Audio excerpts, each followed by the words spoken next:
விவிலியம் அறிவோம். வணக்கம் நண்பர்களே. இன்று நாம் அறிய போகும் பகுதி எசேக்கியேல் அதிகாரம் 41. பின்னர் அவர் என்னை கோவிலின் கூடத்திற்கு அழைத்துச் சென்று அதன் புடைநிலைகளை அளந்தார். அவை ஒரு புறம் 6 முழ அகலமும் மறுபுறம் 6 முழ அகலமும் கொண்ட கூடார அளவுடையதாய் இருந்தது. வாயிலின் அகலம் 10 முழம். வாயிலின் புடைநிலைகள் ஒவ்வொரு பக்கமும் 5 முழம் இருந்தன. பின்பு அவர் கோவிலின் கூடத்தை அளந்தார். அது 40 முழ நீளமும் 20 முழ அகலமும் உடையதாய் இருந்தது. பின்னர் அவர் உட்கூடத்திற்கு போய் அதன் வாயிலின் புடைநிலைகளை அளந்தார். அவை ஒவ்வொன்றும் 2 முழ அகலம் உடையதாய் இருந்தன. வாயில் 6 முழ அகலம் உடையதாய் இருந்தது. அதன் வெளிப்புடைநிலை ஒவ்வொரு பக்கமும் 7 முழ அகலம் கொண்டிருந்தது. அவர் உட்கூடத்தின் நீளத்தை அளந்தார். அது 20 முழம். அதன் அகலம் வெளிக்கூட விளிம்பு வரை 20 முழமாக இருந்தது. அவர் என்னிடம், இதுவே திருத்தூயகம் என்றார். கோவில் சுவர்களுக்கு எதிரே அமைந்த அறைகள். பின்னர் அவர் கோவில் சுவரை அளந்தார். அதன் அகலம் 6 முழம். கோவிலை சுற்றியுள்ள ஒவ்வொரு அறையும் 4 முழ அகலம் கொண்டிருந்தது. பக்கத்து அறைகள் ஒன்றன் மேல் ஒன்றாய் 3 அடுக்குகளாய் இருந்தன. ஒவ்வொரு அடுக்கிலும் 30 அறைகள் இருந்தன. இந்த அறைகள் கோவில் சுவர் மேல் ஊன்றியிராமல் இரு புறத்திலும் உள்ள சுற்று கட்டுகளின் விளிம்பை ஆதாரமாக கொண்டிருந்தன. கோவிலை சுற்றியிருந்த பக்க அறைகள் அடுக்குகள் உயர உயர அகலம் மிகுதியானவையாய் இருந்தன. கோவிலை சுற்றிய அமைப்பு மேலே போக போக அகலமானதாய் கட்டப்பட்டிருந்தது. அதனால் மேலே இருந்த அறைகள் தமக்கு கீழே இருந்த அறைகளை விட அகலம் கூடியனவாய் இருந்தன. கீழ்த்தளத்திலிருந்து நடுத்தளம் வழியாக மேல் தளத்திற்கு ஒரு படிக்கட்டு இருந்தது. கோவிலை சுற்றிலும் அதன் தள மேடை உயர்ந்திருக்க கண்டேன். அதுவே பக்க அறைகளின் தள மேடையாகவும் இருந்தது. அது ஒரு கோவிலின் அளவாகிய 6 முழம் இருந்தது. பக்க அறைகளின் வெளிச்சுவர் 5 முழ அகலம் உடையதாய் இருந்தது. ஆலயத்தின் பக்க அறைகளுக்கும் குருக்களின் அறைக்கும் இடையில் உள்ள திறந்த வெளி 20 முழ அளவாய் கோவிலை சுற்றி இருந்தது. பக்க அறைகளுக்கு திறந்த வெளியிலிருந்து வடக்கு பக்கம் ஒன்றும் தெற்கு பக்கம் ஒன்றுமாக 2 வாயில்கள் இருந்தன. திறந்த வெளியை தொட்ட தளமேடை எப்பக்கமும் 5 முழம் அகலமுடையதாய் இருந்தது. மேற்கே அமைந்த கட்டடம்.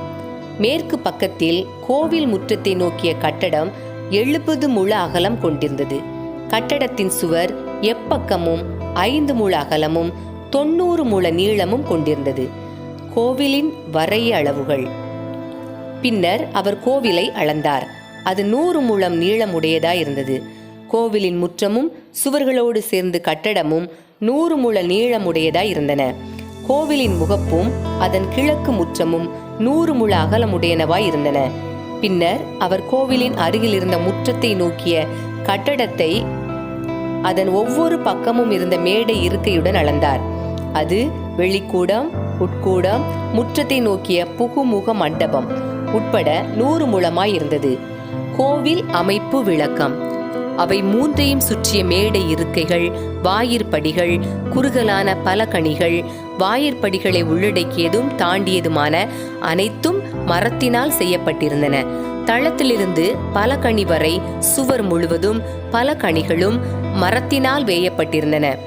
வாயிலிருந்து உள்கூடம் வரையிலும் வெளியேயும் சுற்றிலும் இருந்த சுவர்களில் உள்ளேயும் வெளியேயும் கெருபுகள், பேரீச்ச மரங்களின் வடிவங்கள் இருந்தன.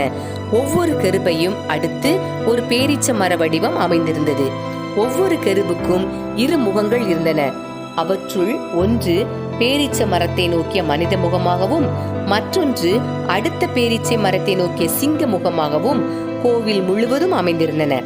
தளத்திலிருந்து வாயிலின் மேற்பகுதி வரை வெளிக்கூட சுவர்களில் கெருபுகள், பேரீச்ச மர வடிவங்கள் அமைந்திருந்தன. கோவில் கூடத்திற்கு நீள் சதுர வாயிற்கதவு இருந்தது. திருத்தூயகத்தின் முன்னும் அதுபோன்றே இருந்தது. மர பலிமேடை. அங்கே 3 முழ உயரமும் 2 முழ நீளமும் கொண்ட ஒரு பீடம் இருந்தது. அதன் முனைகளும் அடிப்பகுதியும் பக்கங்களும் மரத்தினால் செய்யப்பட்டிருந்தன. அந்த மனிதர் என்னிடம், ஆண்டவரின் திருமுன்னிலை மேசை இதுவே என்றார். வாயிற்கதவுகள். கோவில் கூடத்திற்கும் திருத்தூயகத்திற்கும் 2 வாயில்கள் இருந்தன. வாயில்கள் ஒவ்வொன்றுக்கும் 2 கதவுகள் இருந்தன. கோவில் கூடத்தின் கதவுகளில் சுவர்களில் அமைக்கப்பட்டிருந்தது போலவே கெருபுகள் பேரீச்ச மரங்களின் வடிவங்கள் அமைக்கப்பட்டிருந்தன. புகுமுக மண்டபத்தின் முன்னால் மரத்திலான விதானம் இருந்தது. புகுமுக மண்டபத்தின் பக்கச் சுவர்களில் குறுகலான பலகணிகளும் ஒவ்வொரு பக்கத்திலும் பேரீச்ச மர வடிவங்களும் இருந்தன. கோவிலின் பக்க அறைகளில் விதானங்கள் இருந்தன. அன்பர்களே, இறை வார்த்தையோடு பயணித்தோம். இறைவனோடு நம் பயணத்தை தொடர்வோம்.